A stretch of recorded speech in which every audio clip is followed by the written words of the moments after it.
네, 인천의 고등학교 교사입니다. 고교학점제 3년간 시범학교에 있었고요. 지금 현장으로부터 너무 많은 얘기를 듣고 있습니다. 저는 이런 비유를 하고 싶습니다. 지금 새 아파트에 입주하려고 하는데 지금 아파트에 금이 막 가고 지금 물이 새고 있습니다.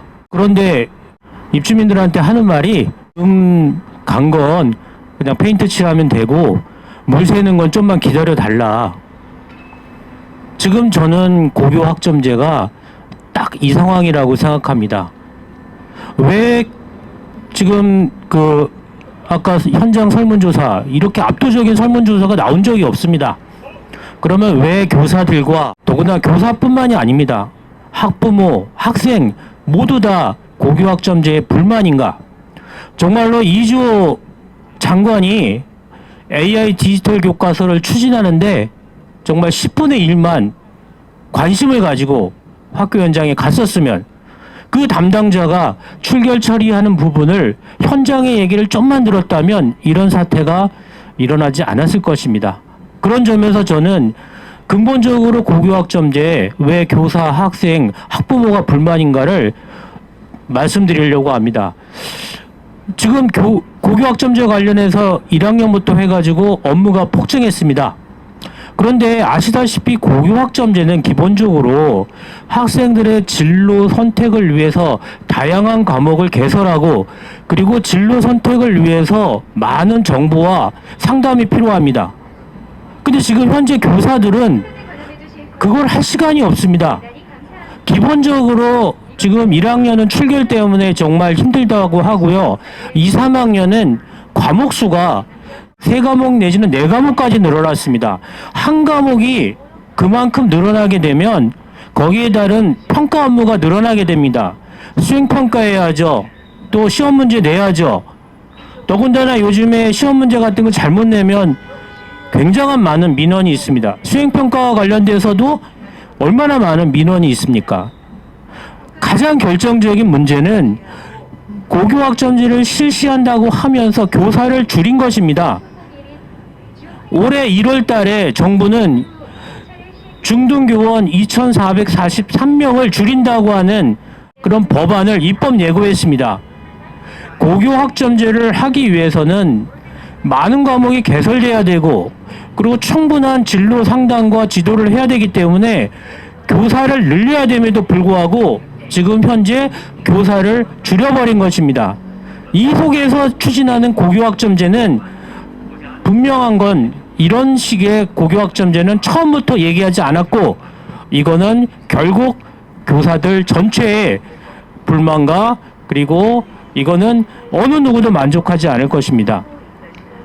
두 번째, 학부모들은 왜 그러면 고교학점제에 대해서 불만이 많은 것인가에 대해서 언론에서 얘기하고 있는가? 자, 고교학점제는 1학년부터 진로 설계를 해야 됩니다.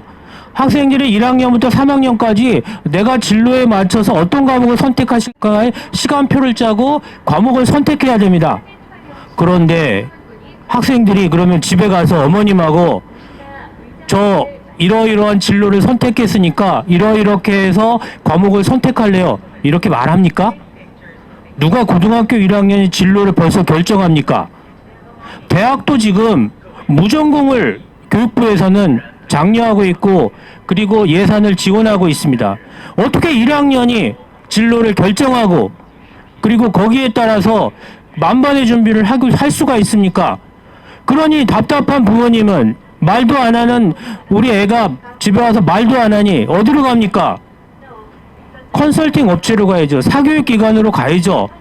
강남 같은 경우에는 1년 600만 원, 한 달에 40만 원 한다라고 하는 그 컨설팅 공공연하게 볼 수가 있습니다. 맘카페에서는 어떤 컨설팅 고1 우리 아이가 들어갔는데 어떤 업체가 좋은지에 대한 정보를 알려달라는 얘기가 올라와 있는 상황입니다. 그리고 가장 결정적인 건 뭐냐면요. 학부모들이 왜 불안하냐. 지금 고1부터는 2022 개정 교육과정에 따라서 내신이 5등급이고 수능이 9등급입니다. 내신이 비중이 줄었고 수능의 비중이 늘었습니다. 그러면 사교육 업체는 지금 뭐라고 홍보하고 하냐면 일반고를 가는 것보다는 특목고를 가는 게 훨씬 유리하다고 얘기합니다. 그래서 작년부터 많은 학부모들과 학생들이 특목고 입시 설명회에 다녔습니다. 그 단적인 예가 지금 올해 발표된 사상 최대의 사교육비 그 수치인데, 여기서 가장 는 게 뭐냐면 중학교 사교육비가 가장 늘었습니다. 분명히 교육부에서는 고교학점제가 되면 사교육비가 준다고 했습니다. 그런데 학부모와 학생들은 불안한 겁니다. 그러니 학원에 더 많이 가야 되고, 그리고 특목고 가는 게 유리하다고 하니 특목고 준비를 해야 되고, 그럼 특목고 준비는 중학교부터 가능합니까?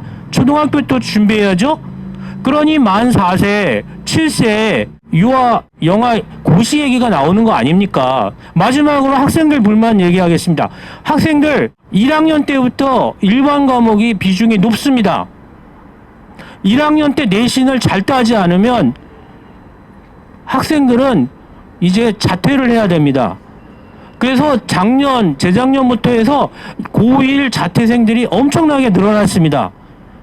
그리고 자신들의 진로와 관련돼서 충분한 정보를 얻기가 쉽지가 않습니다. 불안합니다.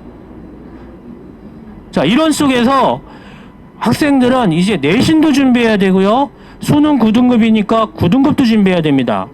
그리고 무엇보다도 학교에서 학생들의 다양한 진로와 관련된 과목을 개설할 수 있는 학교가 많지가 않습니다. 특목고는 관련해서 고급스러운 과목을 개설할 수가 있지만 농어촌 지역은 사실상 기간제 교사도 구하기가 어렵습니다. 그리고 작은 것 같지만 큰 게 있습니다. 2학년, 3학년 지금 학생들이 자신의 과목과 관련돼서 이동 수업을 합니다. 학생들의 가장 불만은 뭐냐면 쉬는 시간에 쉴 수가 없다는 겁니다. 쉬는 시간에 학생들이 충분히 친구들하고 뭔가 정서적 교감을 할 수가 없습니다. 자기 반에 대한 소속감도 없습니다. 하루 종일 이동 수업하고 조정록 때만 보게 됩니다. 작은 것 같지가 않습니다. 요즘 고등학교 애들 얘기가 뭐라고 하면 학교 다니는 재미가 없다, 이런 얘기를 합니다. 지금 이 상황은 정말 심각한 상황입니다. 이 상황을 초래한 이주호 장관은 고등학교 선생님들한테 즉시 사과하십시오. 그리고 출결부터 해가지고 이 상황 현장 점검을 하지 않은 담당자는 빨리 업무에서 배제하고, 그리고 이 상황까지 이른 담당자를 빨리 문책하십시오. 고등학교 선생님들의 불만이 단군일에 저는 최대라고 생각합니다. 지금 당장 시작하십시오. 교육은 실험이 아닙니다. 학생들은 마루타가 아닙니다.